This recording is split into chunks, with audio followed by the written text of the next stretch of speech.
kita dah siap kita punya spin ni. Tapi kat dalam ni kita nak letak gambar. Macam mana kita nak letak gambar?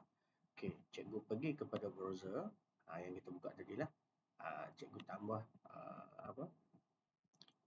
dekat sini, cikgu tambah tab baru. Cikgu tag lah. Contoh buah-buahan dia. Saya nak ambil rambutan. Okey, buah rambutan. Yang ni cantik kan. Ataupun kita pergi kepada image lah. Image dapat banyak lagi. Okey, macam mana cikgu nak ambil yang ni? Cikgu pergi balik kepada My Viewboard. Cikgu tekan kat sini cikgu. Nampak tu?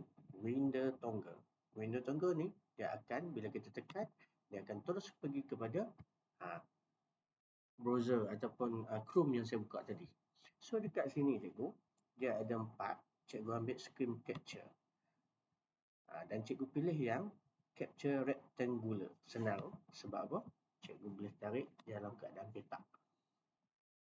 Dia terus nanti masuk kepada cikgu punya ni. Nampak? Dia terus masuk. Okey. Sekarang, dan cikgu tekan select tool dulu. Dia pergi sini. And then macam mana cikgu nak buang dia punya background? Dekat sini cikgu.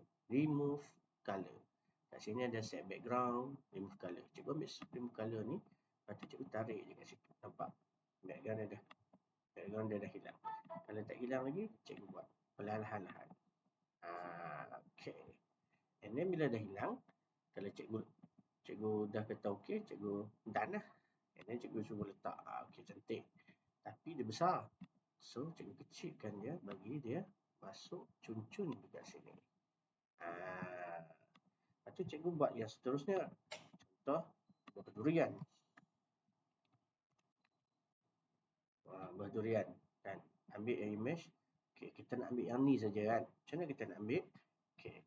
Sama, kita pergi kepada My Viewboard. Kita tekan window toggle. And then, sebab dia tadi kita dah set untuk window capture dah. Dan tadi kita ambil rectangular. Cuba kita try pula freehand. Freehand ni kita boleh. Kita pusing yang kita nak yang ni saja. Kita tak nak. Okay, cantik. And then nanti dia siap, dia masuk. So, cikgu boleh letak dekat sini.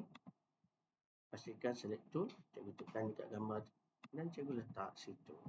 Dan cikgu buatlah bagi semua lengkap yang saya minta itu. Okay, cikgu.